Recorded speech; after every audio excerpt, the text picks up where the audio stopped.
Welcome back, guys. This session is going to be cinematic compositing of a green mat shot with the actual shot, and this is going to be very challenging and very interesting too. I'll show you the footage that I have taken. I have a footage where it's taken from the top of the building. You can see, and there is kind of camera movement here. The camera is little bit shaking.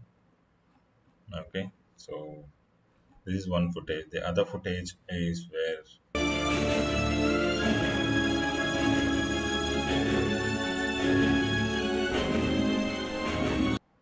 so this man is actually on the ground. You can see this is the ground. He's coming there as he is hanging from the top of the building. Okay, so for this I'm going to start the project by importing the footages that we have, the number one and number two. I'll import both the footage, and from the footage that we have, we are going to create a timeline, a composition with the basic footage settings. So you all know we are going to create it from the footage that we have. So I'll just create new comp from the selection. So this is what I have. So let me segregate the video clip. I'll remove the NGs. All these are not required. Whatever is required I'll take from there. Whatever is not required, let's leave it. So for me, maybe, yeah, I want it from here. Yes, maybe from here. So I'll just reduce this. Okay, this is not required for me. So in the starting frame I want it to be like this. Okay, so this is like this. I'll switch off the audio. Okay, this much is there, you can see. I'll undo this. Okay, yeah, sorry. Okay, this,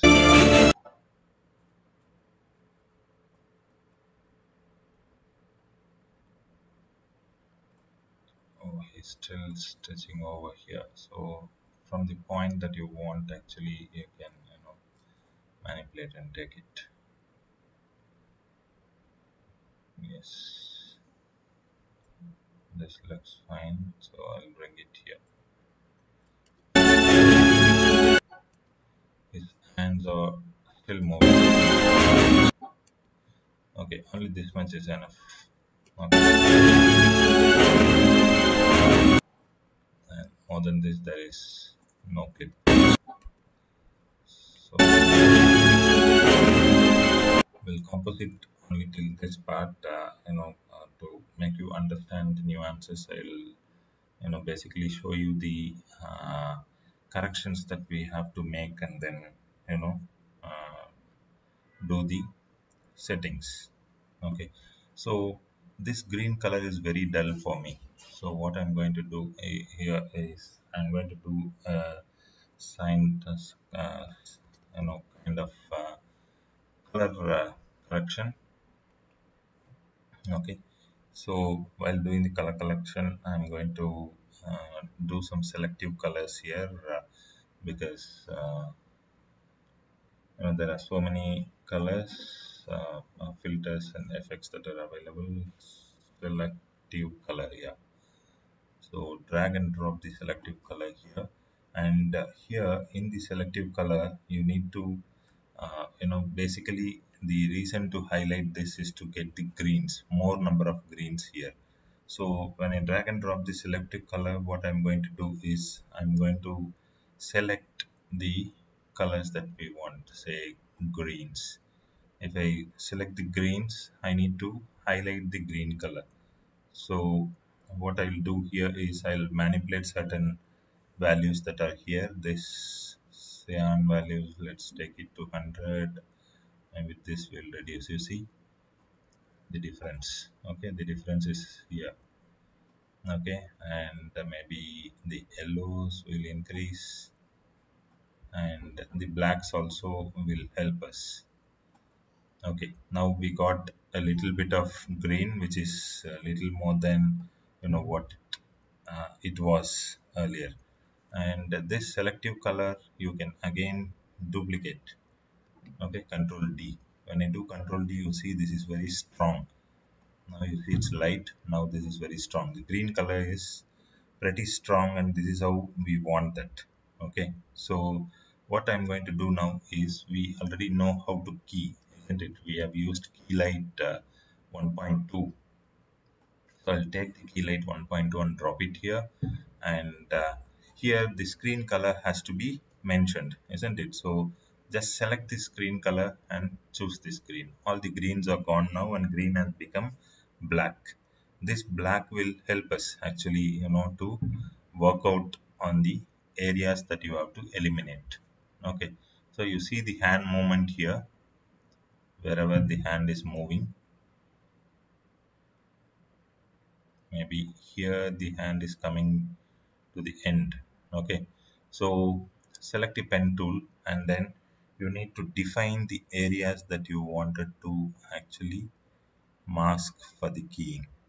Okay, so I'll come here. This is a rough mask. You can actually change this. If there is any kind of movement, you can actually go and change this one. Okay, now because the hand is coming here, I am selecting this. Again, this is a rough mask. Don't worry about the colors that you are able to see on the sides here. Okay, so once you complete the rough mask, this part also has to be taken care. Okay, we can take care of it by adjusting some of the values that we have. So here we are looking at the final result. I'll go to the screen mat. Okay, in the screen mat, we have to increase the whites. Okay, if you go to the screen mat option here, you can increase the whites and see to check how it looks. Okay, some of the blacks, if you adjust, you see this area, this black gets adjusted, isn't it? Okay, this depends. Now you see the white is more predominant here, and likewise the other values, the clip white values, you can sometimes you might have to reduce the white if it is still burning.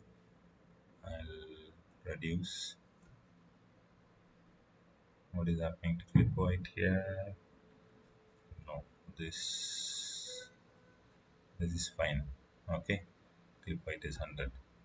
Now you can check out the final result of the layer that you have selected. Okay, the final result looks like this. Probably in this area you might have to do a kind of animation for the mask that you have created. Okay, that we'll do it at the end. We will now do the major part. Okay, so we also have the footage with us called the building edge. I'll bring this here. Okay, so with the building edge, the man looks like this. He's floating, but there are a lot of work that has to be done here in the scene that we are seeing now. Okay, so first of all, we'll just hide this man who is hanging here, and here you need to do a camera, stabilization. Okay, we are going to track the camera. So I'll go to the 3D camera tracker, and I'll drag and drop it on this. Okay, you can see analyzing in background step 1 of 2. Here you can see initializing. Here you will get to know the total time that is taken. Okay, I'm just going to show you here 423 frames it's running. You can see here on the left side. So you have to wait until that is completed. So it basically creates a point cloud for the camera. It tracks the camera movement because there is a slight movement in the camera, right? The camera is moving, so it will resolve the camera. Now see, it is solving the camera. Then once the camera is solved, it will show you the cloud data here, point cloud data. Now the camera movements are tracked. You have to select the area where you are going to you know uh, keep the object, the tracking points. Okay, So I'm selecting this area. So once this is selected, right click and then you can create null and camera. Okay, so once you create the null and camera, you can see that you know the option is shown here. So the track point size here, you have to reduce the track point size. See here, so much of size is here. You have to reduce and bring it to 0. Okay, I'm reducing and bringing it to 0, the track point size. And once this becomes 0, what I'm going to do is I'm going to just open this up, this man, and this man layer I will adjust and link it to the track null. So I'm linking it basically. This and this is it linked? Yeah, track null. It is linked with the track null object. Okay. Once this linking is done, what I'm going to do is I'm going to change this man to a 3D object. Okay, this is the 3D object toggle window. This is the man. I'll go and change him to 3D. Okay, once the man becomes when the layer becomes 3D, I'll go to the transform and then I will resize him in the transform window here. So this scaling has to be adjusted. Okay, fine. After adjusting, now this is a 3D layer. You can move it. You can move it back and forth, you know, front and back, like whatever you want, and you can place him wherever you want. You can even move him in the positioning in the z-axis. You can see he's going down. Okay, you can take him out, put him inside. Okay, find the right place and then place him so that it looks a little realistic. So after placing, now comes the other part where we are going to match the entire scene with the background that you are seeing there. Okay, so once this is all done, we basically have to work out on a situation where this tracking is happening. You can see the camera movement is happening, the object in the front is also moving. It will take a little.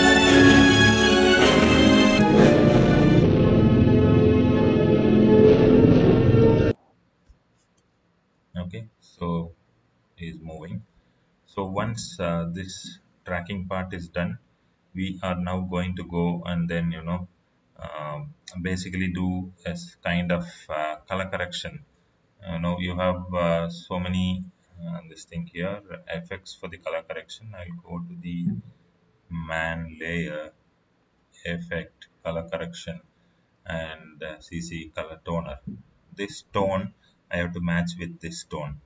Okay, so basically you have to blend this with the original, and then slowly you can adjust and bring this tone, the total warmness of the scene that is there. Once the warmness matches, half of the visual becomes easier for us. Okay, so after doing the color correction, once you are satisfied with the color correction settings here, you can then move on to the other parts.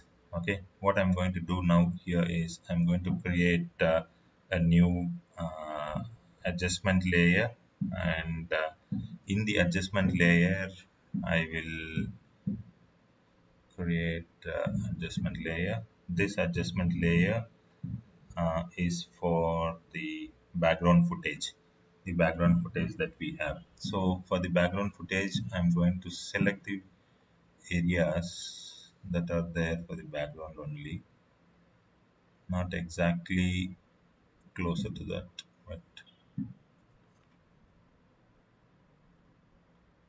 because the hand is also moving,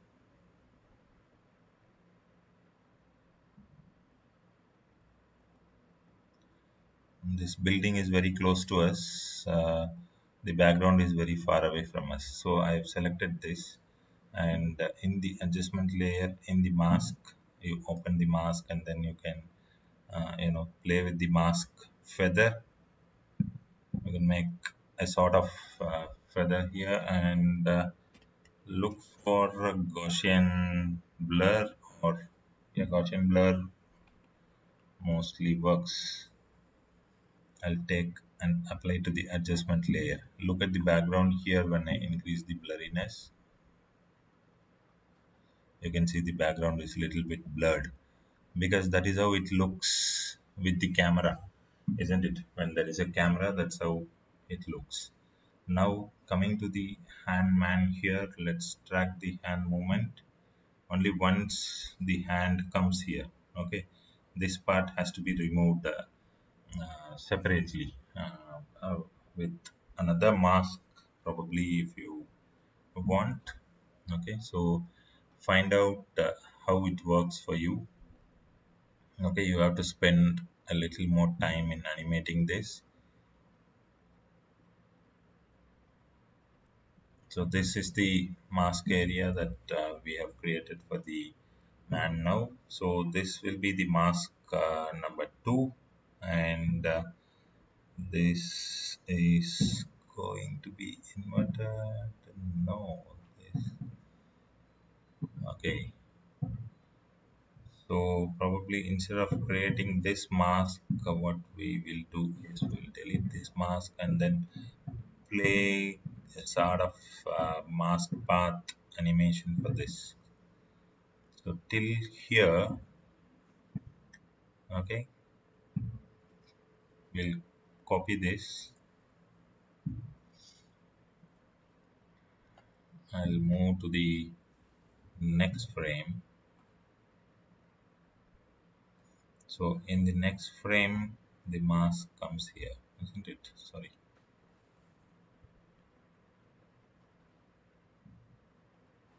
So this is the path. So this path basically has to be animated to avoid the hand movement that you are seeing here. Okay, that is what I'm trying to do.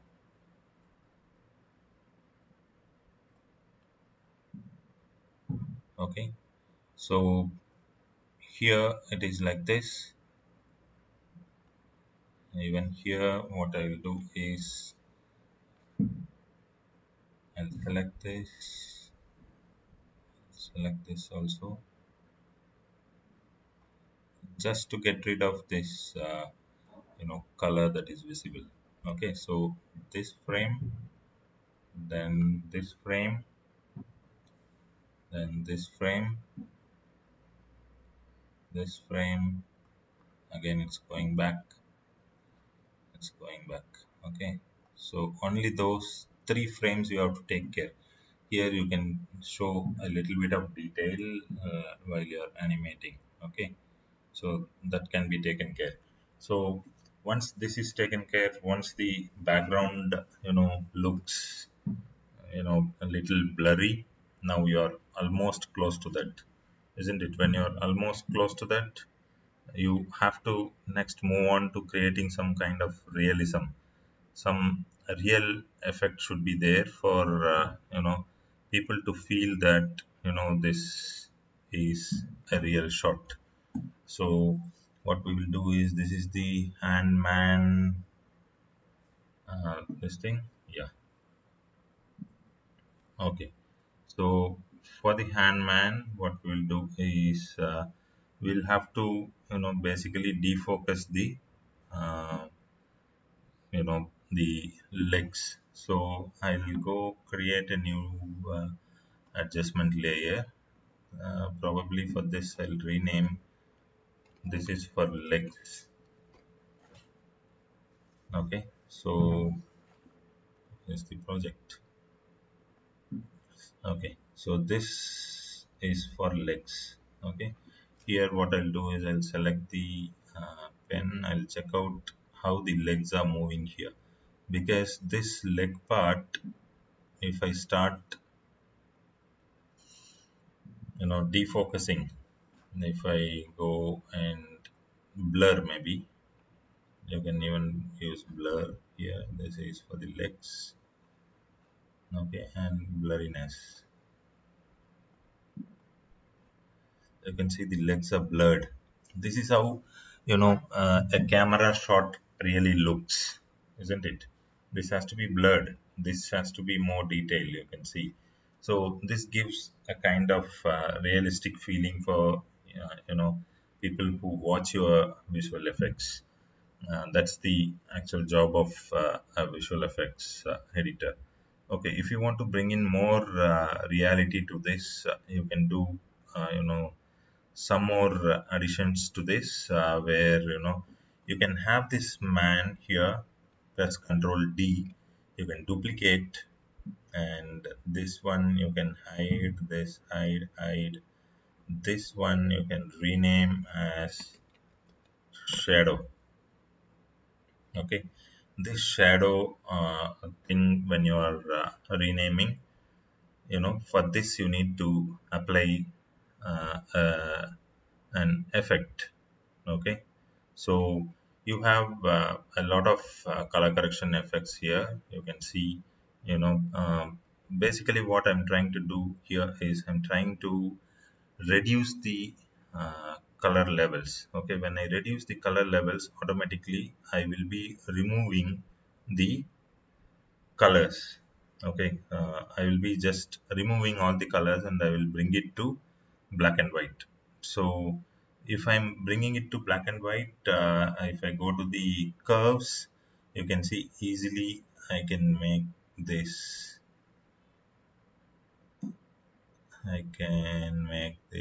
black and white. Okay, once this is black and white,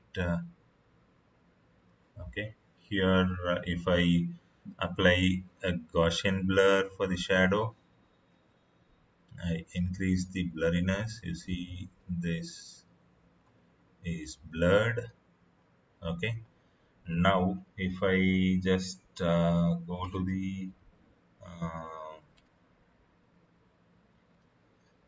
I'll go to the transform options, because this is a 3D layer now. I wanted to go and make some kind of rotation. Then sorry, this rotation is not required. Z rotation is also not required. Yeah, this is, let me switch this on so that I can see the shadow rotation properly here. So basically what I'm trying to do is I'm trying to bring this close to this one. On this wall I want the shadow. So here is the shadow. In z-axis I move, then the positioning in z-axis I am bringing it down. So there is a shadow here, you can see. Okay, and the opacity I can reduce. So you can see, I'll go to the home key. Now see the shadow. Shadow is also moving. You can see the hand is also moving. It looks uh, more realistic compared to how it was earlier. So like this you can keep on, you can add pretty much of effects to bring more realism to the scene. So now the overall scene is here. You can convert the you can convert all the scene into a pre-comp. We have already done this in the other classes. So each and every layer I'll just close, select, right click, pre-compose. Okay, this option is what we have done. Pre-comp we have already done, so I'm just clicking on pre-comp. This becomes one single you know timeline here. Again here, I can go and choose any effect that we want. Say there are so many effects like Mojo for color correction. I can go and close. Sorry. Um, Color correction. Okay. In the color correction, if I have Sapphire gold, okay. Okay, let me choose some color correction tool here.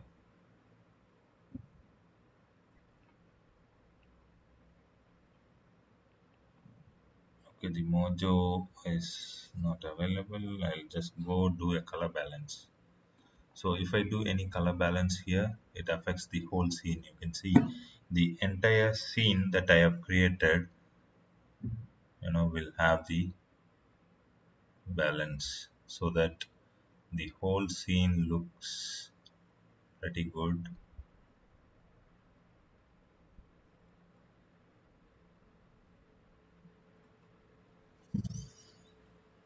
Okay, this is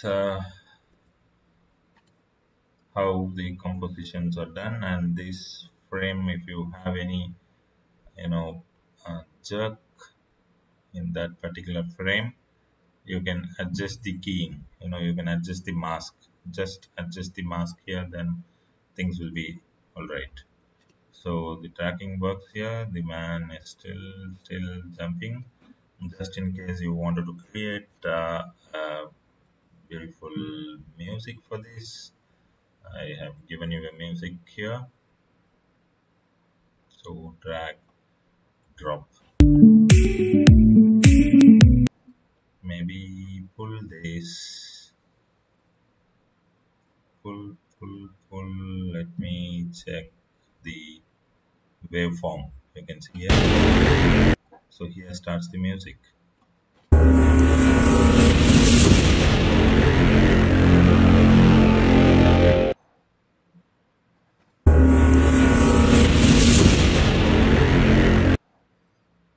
Okay, like this. You can finish your composition and you can render the output to get good results. So this actually is a very good example of the final composition uh, of a visual effects, which usually happens in the cinemas. You can see the detail, every detail, the blur, even these legs are blurred, the camera is tracked, the shadow on the wall, every detail is visible here. So this is what the final output looks like. So you can just render and take the output. Bye bye.